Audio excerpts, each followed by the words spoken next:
I don't know, Emily, Luke said, shaking his head. It's like something was pulling me. Concern began to spread among us. Claire, always the voice of reason, analyzed the data on her device. The energy fluctuations are very different from what we recorded before.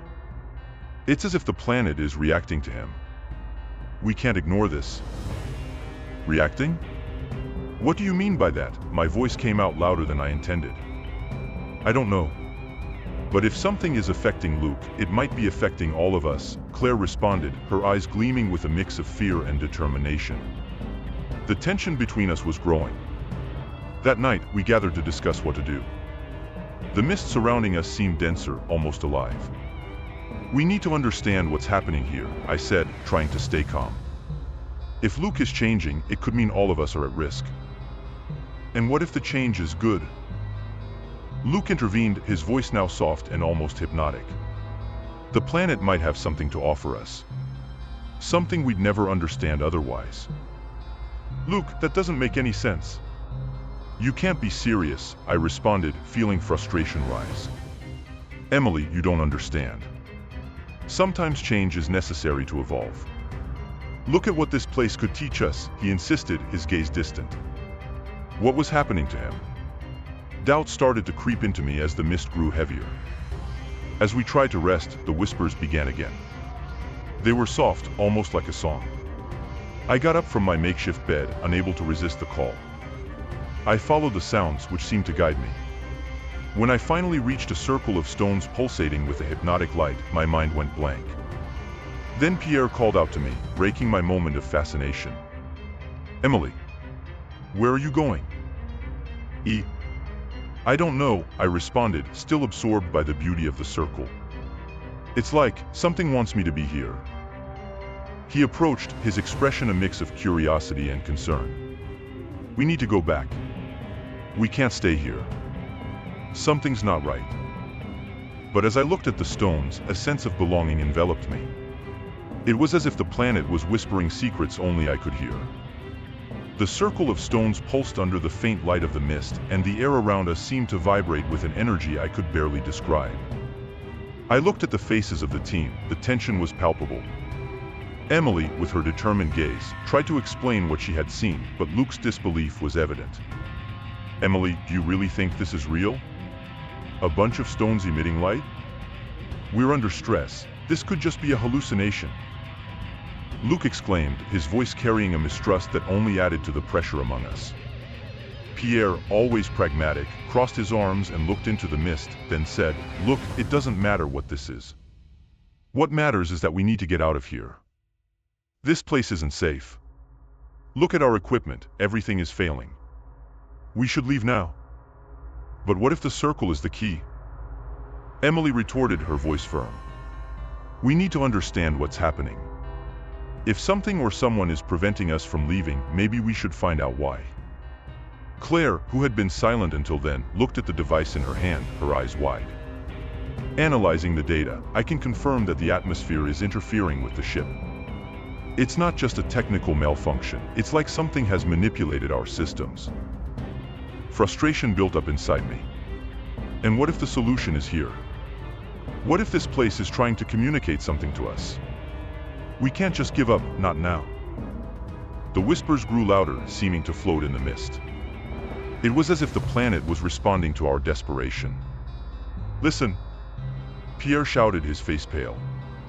Do you hear that? We can't ignore it. It's like it's talking to us. We could try focusing on the light, on the energy of the stones, Emily suggested, her eyes gleaming with a mix of fear and curiosity. Maybe we can understand what's really happening. What are you suggesting? Meditation? This isn't the time for that. Luke remained skeptical, but Emily's determination was contagious. Not everything is as it seems, Luke. We're here to explore, right? So why not explore this? The tension escalated, but there was something in Emily's voice that made me want to believe. As we moved closer to the circle, the whispers grew almost deafening and my heart pounded. What exactly were we about to discover? The atmosphere around the pulsating circle seemed to vibrate with an inexplicable energy. When we arrived, I saw Luke standing there, as if in a trance, murmuring words I couldn't understand. A strange feeling took hold of me, a mix of fear and curiosity. I couldn't help but think that he was communicating with the planet itself.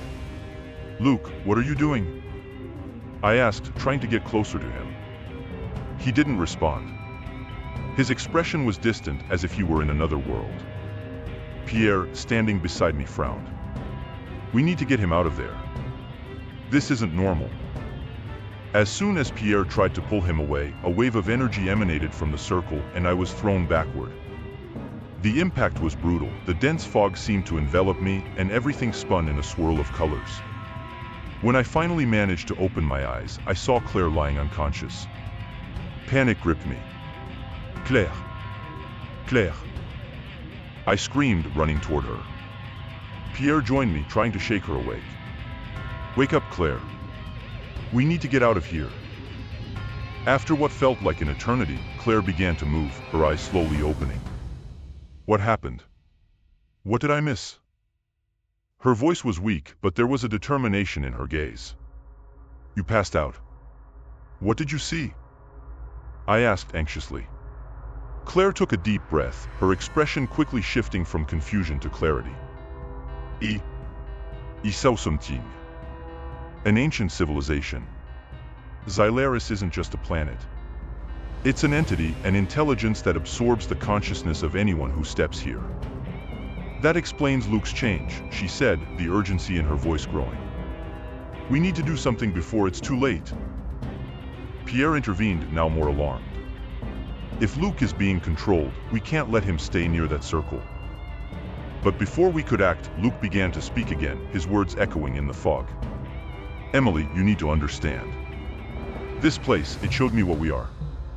What we can be." "Luke, no!" I cried out, but the connection between him and the planet seemed unbreakable. The tension around us was growing, and the fog seemed to vibrate in response to what he was saying. I felt we were on the brink of something much larger than ourselves. "Emilie, come. Join us. The consciousness of Stellar is the answer to everything," he insisted, his voice now carrying an almost hypnotic tone. "No, Luke. Fight this." I pleaded, but my voice sounded distant, as if it were being swallowed by the increasing pressure of the environment. The circle pulsed, and the light seemed to dance in sync with the energy emanating from it. The planet was alive, and we were merely intruders in its cosmic dance. The atmosphere around us was heavy, as if the very air was trying to suffocate us. I looked at Luke, who now emanated a blinding light, his eyes empty and radiating a glow I had never seen before. He had changed. He was no longer my exploration partner. "Emily," his voice echoed, but it was as if it came from a distant abyss. "You don't understand. I am more than you can imagine.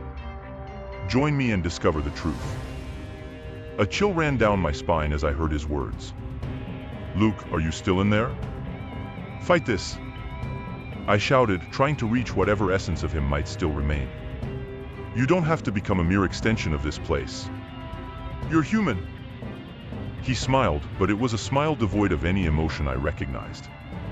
"Don't you see? I am free now. The consciousness of Stellar is infinite. Come, Emilie. Come learn what has never been revealed." I was desperate. What could I do to bring him back? The tension was rising, and the fog began to swirl around us, seeming alive. "Luke, please, I need you. Think of everything we've been through together." I begged, but he remained silent, as if pondering a choice he no longer understood. Reality around me began to distort, and I realized the ship remained inert, unresponsive. A risky idea started to form in my mind, a last attempt to save Luke and, at the same time, escape this nightmare. "If you don't come back, Luke, I can't let this continue." I activated the device that had been designed for emergencies, a mechanism that could destroy the ship and everything around it, including the circle of stones. "I'm sorry, Luke," I murmured, tears streaming down my face. "I hope you can forgive me." As the device began to emit a growing hum, a wave of energy enveloped me. I could feel the consciousness of Stellar trying to infiltrate my mind. "No!" I screamed, but it was too late. A part of me was pulled toward the center of the planet as if an invisible tether was drawing me in.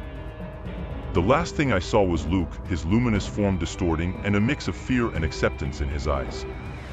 "Now, I am one with the universe," I whispered as everything around me faded away. Reality fragmented, and I found myself connected to something vast, a web of consciousnesses intertwined. Doubt consumed me. Had I become part of Stellar, or was there still a chance to escape? The answer dissolved into the fog as my being merged with the immensity of the cosmos. The excitement was palpable in the cabin of the Odyssey as we prepared for liftoff. Emily, gazed out the window, watching Earth slowly recede. The feeling of being on the brink of crossing the boundaries of the known and entering a new world was electrifying. "We're really doing this," I murmured, more to myself than to the crew. "Yes, we are." Luke, my engineering partner, responded with a smile that lit up his face. "Stellar is a mystery worth uncovering. Just think of everything we might discover there." Pierre, the pilot, turned in his seat. "And to think, we're the first to set foot on a planet no one else has dared to explore. This is history in the making, folks." Claire, our data scientist, was typing frantically at her terminal, her expression a mix of excitement and focus. "Whatever we find, we need to collect detailed data. The initial analysis of Stellar's environment is crucial." The liftoff was smooth, and soon we were among the stars. As the ship sliced through space, a mixture of excitement and tension settled among us. The unknown awaited us, and the thought of finding something extraordinary filled us with hope. "Imagine if we find alien life or remnants of an ancient civilization," I said, daydreaming aloud. "Let's keep our feet on the ground, Emily," Luke interrupted gently. "We have to be cautious. Stellar could be hostile." After hours of travel, we finally sighted Stellar. The planet was shrouded in a dense mist, and a strange feeling washed over me. "It's different than I imagined," I remarked as the ship began its descent. When we landed, the silence was almost oppressive. "What's going on here?" Pierre asked, looking around. The environment seemed still, as if the planet was holding its breath. I didn't know what to expect, but the anticipation was palpable. "Let's do a preliminary exploration," I suggested, trying to keep the mood upbeat. "We need to record everything." As we prepared to disembark, the weight of uncertainty hung over us, but the hope of uncovering Stellar's secrets was stronger. Night had fallen on Stellar, and the dense fog enveloped the mysterious structures like an oppressive shroud. The darkness seemed deeper than usual, and I lay in my sleeping bag, restless. The silence was unsettling, but then whispers began to float in the air, as if someone was trying to call out to me. I was gripped by a mix of curiosity and fear. "Luc?" I called softly, trying to wake my partner. He was beside me, but he didn't seem to respond. Panic started to build in my chest. I slowly got up, trying not to make a sound, and looked at the fog swirling around us. "Luke, can you hear me?" Nothing. He was in a deep sleep, or maybe something else. Looking around, I could see the silhouettes of Pierre and Claire, both asleep, but the atmosphere felt strange. The whispers continued, and I couldn't understand what they were saying. With a lump in my throat, I decided to step outside the tent, hoping the fresh air would clear my mind. As soon as I set foot outside, the fog wrapped around me like a snake. My senses were on high alert, and every shadow seemed to have a life of its own. "It's just my imagination," I whispered to myself, but the uncertainty followed me. Then, "You're dit again, Émilie?" The call was clear, and a cold shiver ran down my spine. "Who's there?" I shouted, but the only response was more whispers. The voice seemed to come from the fog, as if the planet itself was trying to communicate. I was overwhelmed with the need to understand, to discover the source of those sounds. "Luc?" I called again, but still no response.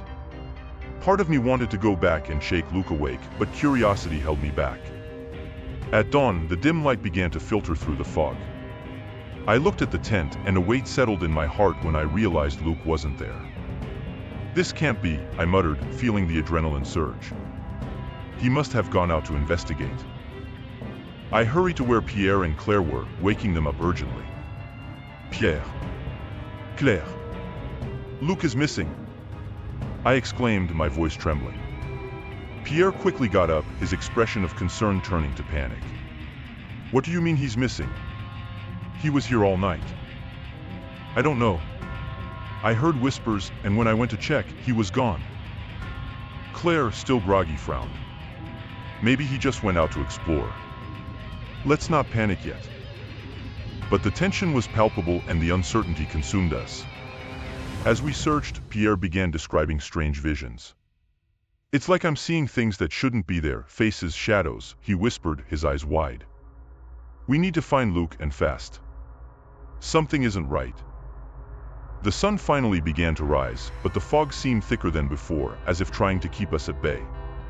And, amidst the search, a sense that something was watching us took root in my thoughts. The planet, with its mysteries and whispers, was becoming more than just a hostile environment. It was turning into a character in our own story, and I didn't know where it would lead us. Hours dragged on as the team searched for Luke, and the anxiety thickened the heavy air of Xilaris. When we finally spotted him, my heart raced, but it quickly turned into a knot in my stomach. He looked different. Luke! I called out, running toward him. Where have you been? He looked at me with a confused expression, as if trying to recall something distant. I don't know. I just went for a walk, he replied, with a distant tone that didn't convince me. You didn't wander off too far, did you? Pierre asked, narrowing his eyes. We need to know what happened.